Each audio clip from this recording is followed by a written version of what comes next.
What's up, y'all? Dustin Lynch here in Nashville, Tennessee. Looking forward to chatting with you, answering some questions you asked. Before we get started, I want to thank Cody Allen, CMT Radio Live, for giving us this opportunity. So let's dive in and get this thing started. First question. Brittany from Philadelphia asked, how much do your bandmates help to define the sound of your record? Well, Brittany, I write songs year-round, and when I get excited about a song, I'll demo a song in Nashville and then send it to the guys, and if we have a chance to start playing on the road. You know, this first album, we've been playing some of the songs for about 2.5 years. So, you know, performing them over and over again live and seeing how the crowd interacts, we definitely kind of fine-tune our sound for this first album by playing some of these songs live. And I love trying to capture a live sounding atmosphere on the album. So definitely playing these songs on the road with the band members helps out and getting the sound we have on the album. Next question is from Emily from Australia. Wow, all the way in Australia. What's up, Emily? She asked, what upsets you the most about the current state of country music radio? Well, you know, Emily, I don't think really anything does. Country radio has changed my life. You know, they've taken a chance on me, and Cowboys and Angels, my first single, and truly it's changed my life. And you know, without their love and support, I wouldn't be here in this chair. And so, you know, I think they're doing great. I think, you know, country music is growing better than it ever has in the history, I believe, right now. And so we're sitting pretty good right now. I'm a big fan of country radio at the moment. Allison from Detroit, Michigan asked, where did you get the inspiration for Cowboys and Angels? Allison, I had Cowboys and Angels written down for a while, and it was my first time to co-write with Tim Nichols and Josh Leo, the other two writers on this song, and you know, just getting to meet those two guys. They're so successful. I was excited. Little did I know, I'd walk into a room with Cowboys and Angels written down on a piece of paper, and Tim Nichols had the same idea written down. We'd never met each other. So it was kind of a eerie feeling came across the room when we realized that. But you know, I wrote Cowboys and Angels about my grandparents, and I know Tim and Josh came from a personal spot too. And you know, it's been so neat to see how people are relating to this song. It's the coolest thing on the planet when you know, a song like Cowboys and Angels can affect someone else other than us. We had a blast writing it. So glad it's done well for us, you know, at radio, and thank you for your support so far. Ashley from Omaha, Nebraska asked, if you could tour with anyone, who would it be? Well, Ashley, I've got a lot of folks, guys and girls, I'd love to tour with, but top on my list of all time, if I had one choice, would be my man Garth Brooks. I think I could learn a lot from that guy on the road. Katie from Philadelphia asked, have you ever wanted to take back a career decision you have made? Katie, I've had some jobs that I would not wish upon anybody coming up through the ranks in Nashville, but you know what, I think they've made me who I am and made me appreciate where I'm sitting today. So I would not change a thing in my past because I love right where I'm at. Jamie from Evansville, Indiana asked, when did you learn to play guitar? Well, I picked up guitar when I was about 8. Picked my dad's guitar up, tried to teach myself how to play, and I gave it up. It was just too frustrating, and I picked it up again seriously right when I turned 15 and started picking around, and you know, I learned how to play and then sing and play, and then I started writing songs, and that's where I really fell in love with guitar. I've never had a guitar lesson. I was just self-taught, and you know, it's a ton of fun. I still love playing guitar, just sitting around all the time. Letitia asked, from Waynesville, asked, when did you realize you wanted to be a famous country singer? Well, Letitia, as long as I can remember, I wanted to sing country music. I remember I wanted to be an elf for Santa, and then I think a trash man at one point, and then a country singer. Garth Brooks was my hero growing up. He was my superhero, so I want to be like Garth. And, so yeah, as long as I can remember, I wanted to sing country. Robbie from Missoula, Montana asked, what is your favorite track you've ever written? Robbie, it's got to be Cowboys and Angels, and there's a bonus track on this first album called Your Plan. And between those two songs, you know, Cowboys and Angels changed my life. So it's one of my favorite lyrics I've written. And Your Plan is my most personal song I've ever written. So glad I made the first album, so check it out. Tracy from Wilkes-Barre, Pennsylvania asked, who are your closest friends in the music biz? The coolest thing ever about this job is, you know, I'm a country music fan first and foremost, and I get to meet all these great artists and some of my heroes. You know, some guys that, you know, and girls that I've listened to growing up and idolized. And you know, but you know, my closest friends in the music business are guys that I actually make the music with. You know, the songwriters in town and my producers, and so it's really, you know, it's a really fun process to write songs and make that, you know, record an album, because it's just a bunch of buddies sitting around making music and having fun. Alex from Riverdale, Maryland asks, aside from singing, is there anything else that you ever dreamed of doing? Alex, I have to say no. You know, singing country music has been a dream and really my only biggest dream there's ever been. I really didn't have a backup plan. So the answer is not really. Jacqueline from New York, the big city, asks, have you ever been out of the United States before? No, actually I have not. I flew to Puerto Rico, so that was kind of out there, but still the States. But I look forward to traveling. You know, that's one thing that music has given me is the ability to travel around and see all these new places, and I absolutely love it. And so I look forward to getting out of the country and experience other countries. Jenna from Los Angeles asks, what is the craziest thing a fan has ever done to get close to you? Well, Jennifer, you're on the West Coast, and actually on the West Coast, one of the shows, I had someone act like they were working backstage at a venue to get closer, and they had a bunch of stuff for me to sign. And so that was pretty cool. You know, my favorite thing to do is meet the fans and friends on the road that give me this dream, and I thought that was pretty creative that someone you know, pulled off working the way in the backstage and you know, acting like they were working back there to say what's up to me. So that was neat. Tamala from Long Island, New York asks, when was the last time you had a romantic dinner and what did you eat? Great question. I go to a ton of dinners, you know, out on the road, a lot of truck stop, fast food stuff, unfortunately, but we do have some nice dinners here and there with some radio folks. So, you know, my favorite thing to get if I'm at a fancy dinner is a fillet of steak. Love it, love steak, and that's always my go-to. Bethany from Tulsa, Oklahoma asks, what do you tell people who try and compare you to other country stars? Well, Bethany, if they're comparing me to another country star, I think that's a good thing. So I tell them thank you. You know, to be even considered with a star, what I consider a star, has got to be a good thing. So it's usually thanks.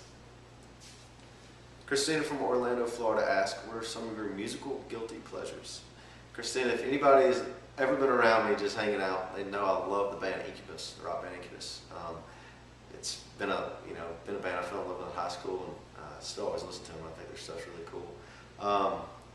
Country-wise, my go-to pleasures, the kind of early 90s, mid-90s stuff. Class of '89, Alan Jackson, Garth Brooks, Clint Black, those guys are guys that I'm always catch myself, you know, if I'm just hanging out listening to music. That's kind of the era of music I go to. Juliana from Brazil. Whoa, what's up, Juliana? You're a long ways off. Thanks for hitting us up. Ask, what is your favorite song on your new album and why? Well, right now I've got to go with Cowboys and Angels because each night we play a show, people are singing it back to us. That's the coolest thing ever is, you know, the fact that, you know, country radio is giving Cowboys and Angels a chance and played it, and people are singing it back to us, and it's so humbling and so rewarding to see someone sing back your lyrics and a song that means so much to me, and so that's really neat. It's got to be my favorite right now. Monica from Columbus, Georgia asks, what song off your new album do you relate to the most? Well, I've got a bonus track called Your Plan on the first album, which I'm so glad we got to put on there. It was a song I wrote.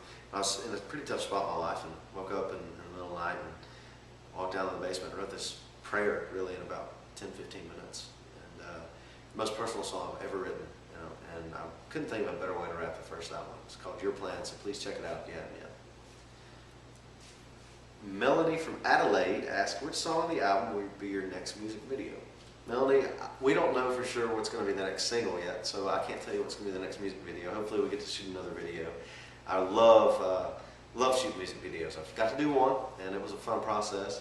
It's something I look forward to doing again. Ashley from Canada asks, do you pick out what you wear at your concerts, or does someone hand you your clothes? Well, Ashley, I hope you're asking because you like what I'm wearing, because I do it myself. I don't have anybody out there handing me clothes each night. I pick out what I think looks good and try to rock it the best I can. So if I'm doing bad, let me know and help me out next time. Danielle from Brazil. Wow, what's up, Brazil again? Do you ever get nervous before performance? Not usually. I'm usually just excited. You know, nervous. It's only happened a couple times, and it was when I was kind of nervous when I debuted at the Opry and also the Ryman. You know, those are two stages that were my biggest dreams of playing, and you know, they both came true this year. And so I was a little bit nervous. It was an awesome experience and a very enjoyable experience, but I was a little bit nervous how I was going to react when I stepped on those stages for the first time. Nicole from Lake Charles, Louisiana asks, when is your next time you'll be stopping by Louisiana? And would you be down for two-stepping lessons? Well, Nicole, the answer is yes and yes. I'll be stopping by, I think we're doing a show in Louisiana, Baton Rouge actually, the Texas Club, November 2nd. And I actually recently was taught how to two-step in Texas, and I'm still pretty rusty at it, so I need some more lessons. So yeah, I'll be up for some lessons from you. Show me how it's done. Stanley from Eagleville, Tennessee asks, where were you when you first heard Cowboys names on the radio? I was on my bus somewhere between Birmingham and Chattanooga, Tennessee. Birmingham, Alabama, that is. And I was with a few folks from the label. We were on radio tour. So it was really neat to be in the presence of the guys and girls that go out and get our, wake up, and their job is to get my songs played on the radio. It was really, really cool experience to be a part of. Have all the team there for the first time. It was really neat. Never forget that one. Emma from Amsterdam asks, is it weird to see the same fans at different concerts? Like, is it comforting or creepy? I wonder why you're asking that. No, it's great. Amsterdam, holy goodness, that's way off. What's up, Emma? No, it's wonderful. I love, my favorite thing to do is to meet fans and friends on the road. I've got folks that I see in multiple states when we travel, and it's so cool because, we get to know each other and we become friends, and the more shows you see, the more comfortable I get and with reacting to the crowd and stuff. So it's awesome to see the same faces over and over again at shows. That means we're doing something right. Lynette from Westminster asks, what do you recommend for voice warm-up? Well, Lynette, I don't know. I'll tell you what I do. Each morning, I wake up and I do about a 30-minute warm-up session. It starts with breathing exercises, support exercises, and then goes into skills. And it just helps me wake up, and I try and keep my voice as healthy as possible so I can do the best I can each night to take the stage. And without getting a whole lot of sleep now that we're traveling so much, that's very important that I make sure I warm up and stretch out before I take the stage.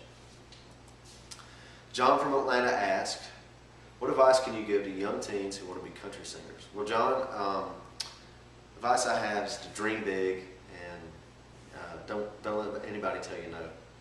And also, once you have dreams, make sure you write them down and you can figure out a way to chase those dreams. And also, work up better in your craft every day. And honestly, if you want to really chase this thing seriously, I think you got to start writing songs and learn how to write songs and learn how to write better songs and just continue to write. And like I said, I was told no for 9 years before I'm sitting in this chair. It's taken me 9 years to get here. So it's a long process. It's nothing that happens overnight, but it's a lot of fun. The process of getting to this point is so much fun, and you learn so much, and you get so much better when you really dive in. So best of luck to you, man. Hope to see you around. Kyle from Vancouver asks, have you ever thought about doing a collaboration with Kid Rock? Right on. Kyle, yeah, I haven't thought about it, but you know what? Never say never. Kid Rock is one of the greatest entertainers I've seen live, honestly. His live show's unbelievable. And, what's so cool about Kid Rock to me is he's all genres. He shows up everywhere and he pulls it off. So the kid is definitely would be kind of a cool thing to happen. That'd be neat. Christy from Texas asked, would you ever do a tour with a non-country artist? Well, Christy, I have to say, yeah, absolutely. If the opportunity is right for me and right for my music, and we'll mesh well, why not?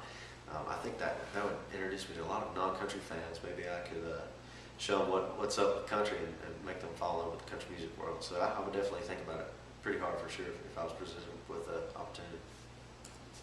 Deborah from Hendersonville asked, in one word only, describe your life. I'm going to actually combine two words: amazing awesomeness. There you go.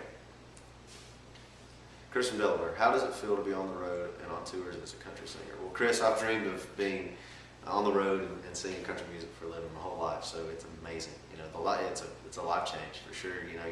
You live out of a suitcase and it's a new place every day, but you get to meet new people every day too, which is so cool. And traveling around is a dream of mine. It's to be traveling and singing your songs each night to new folks is unbelievable. So it's amazing life. Kelly from Birmingham, Alabama asks, what is your worst pet peeve? I hate impatience. I absolutely hate people that are impatient, especially on the road. Can't stand that. Stacey from Wisconsin asks, are there any songs and shows you wish you didn't have to perform? Well, Stacy, I make the set list every night. Nobody's telling me what to play, so every song I do live is one I love. You know, there's not a song that I don't look forward to getting to each night. Being on stage is the time of my life every time I take it. So there's absolutely not a song that I don't like to perform. I love them all. Lauren from San Leonardo, forgive me if I pronounce that wrong, asked, if you had to choose an actor to play yourself in a movie, who would it be? Wow, good question.